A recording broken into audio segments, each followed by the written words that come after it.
Good afternoon. I'm Mr. Watson. So what we're going to do today is how you complete the puzzle boxes lab. So understand how to go through puzzle boxes. It's really part of learning the reverse engineering process, understanding how to test and check out electrical electronic items to figure out what they are when you don't know what they are. So here's the start of it. On a multimeter, you want to put it on resistance.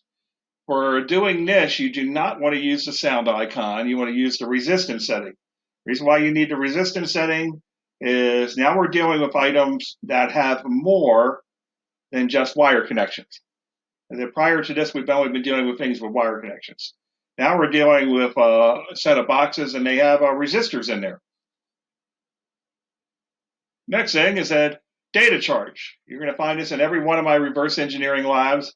Data charts are huge.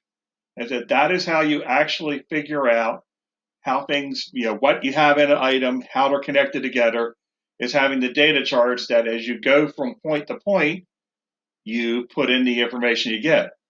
So for the puzzle boxes, they have 6 test points on them, 1 through 6.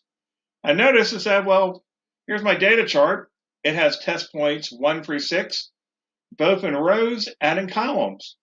You'll also notice there's what I call a fence going down diagonally. And so that's where it's X'd out. And where it's X'd out is test point 1 to 1, 2 to 2, 3 to 3, 4 to 4, 5 to 5, and 6 to 6. So why is that X'd out? Well, you'd have the meter leads together. They would pretty much be reading 0. So it's not pertinent information. When you put the meter leads together, they should read 0 ohms. So it actually creates what I call a fence. And that's because as you go through the item, notice it said on the first row there that you have test point 1 and you would go to test point 2. Well, when you move it to the next row down, the first box is test point 2 and you'd have the meter lead going to test point 1. You'd actually have the meter leads completely reversed from the way they were when you went through the first row. And that's why you need the fence on there, because for electrical components that have polarity, they will only show up on a meter or other things in one direction. They won't show up the other way. So it's important to know which way you had the meter leads when you're going through things. Okay, about the puzzle boxes.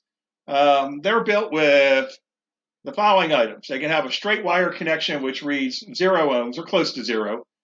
They have 10 ohm resistors, 100 ohm resistors, 1K or 1,000 ohm resistors, and 10K or 10,000 ohm resistors. So how you go through the boxes, you pick one lead. It could be the red, it could be the black, doesn't matter which one, but you got to pick one of them as your anchor lead. That is the meter lead that you always hold in place as you go for the other test points. You can't just sit there and swap it. If you swap the lead, if you're using black one time and red the next, then your information is not going to be any good, particularly when it comes to items that have polarity.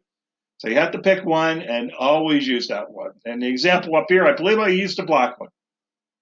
So, okay, here's an example data chart where I went through the entire box that was in the previous picture. And here's what I got. From test point 1 to test point 2, I got 110 ohms. And then 1 to 3, I got 10. 1 to 4, I got 110. I got no readings on 5, which means that the meter said OL on the fluke meters. It said on simulations, I'll put the infinity symbol. I should tell you that fluke meters, when they're not reading anything, say OL. Sometimes I have students come up to me and say, the meter is overloaded. I tell them it actually stands for open line, not reading anything. So I got no readings from 1 to 5, 1 to 6. And then I moved a test point that I had on 1 to 2, and I got that 110 reading that I did on the first line, but now the meter leads were reversed. Because I got the same reading, I actually know that that is a resistor. When I went 1 or 2 to 3, I got 100 ohm reading. 2 to 4, I got 0. No readings on 5, none on 6. So then I moved it to 3. I got 10, just like I did 1 to 3 on the first row. And 3 to 2, I got 100, just like I did on the second row. And I got from 3 to 4, I got 100. Once again, no readings to 5, none to 6. So I moved to test point 4. I got 110. Then I got a 0. Then I got 100. No to readings to 5, none to 6. When I put the meter lead, I said I was using anchor on 5 and went to all the other test points, no readings, and 6, no readings. From this, I actually know by looking at this, test points 5 and 6 are not connected up in this box. Nothing is connecting to them. So once you have the data chart filled in, then you get to the hard part, interpreting. As that finding, knowing how to go through it. When you're interpreting for resistance, you always want to start with the lowest numbers. 0, or close to 0, that's going to be the lowest. That indicates a direct wire connection. So on this chart, I had 2 zeros, and they were 2 to 4. And it was both on the second and on the fourth row. So on this, it said here's an illustration of the box, 1, 3, and 5 along the top, test points 2, 4, and 6 along the bottom. So from 2 to 4, I know I got a straight connection. So I just drew a straight line in there, and I wrote 0 ohms above it, so someone would understand that's not a resistor. That is a straight wire connection. So then I go to my next lowest reading, 10. I got 2 10 readings, 1 to 3, both ways. So up here along the top, between points 1 and 3, I drew in there with a resistor symbol in the middle, and I wrote 10 ohm. So I got 2 of the items done already. Next is the next lowest 100 ohm readings, but I got 4 of them. So now it comes for understanding something about how the boxes are built. These particular boxes were built where the resistors either went straight up and down, or straight diagonally, or straight across, but not at diagonal, not at 45-degree angles.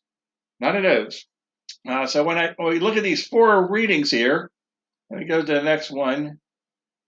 We got 100 reading. It said between 3 and 4, but we also got it between 2 and 4.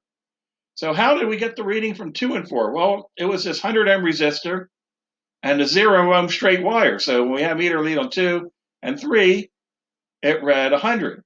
But I know the actual connection is between 3 and 4 and 2 and 4. I said, the 0 plus the 100 also equals 100. So I said, that's how it solves for this. The only other readings we have are 110 ohm readings. And we had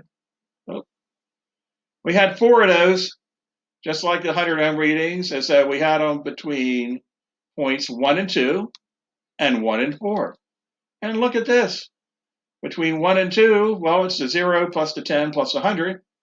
And from 1 and 4, it's the 10 plus the 100. However, this particular box, no things were connected diagonally like this. So I know that for this particular box, that the actual resistors were 1 to 3, 2 to 4, and 3 to 4, forming this little horseshoe. Completely solves for what's there. That's all for doing this lab. Have a great day. See you next time.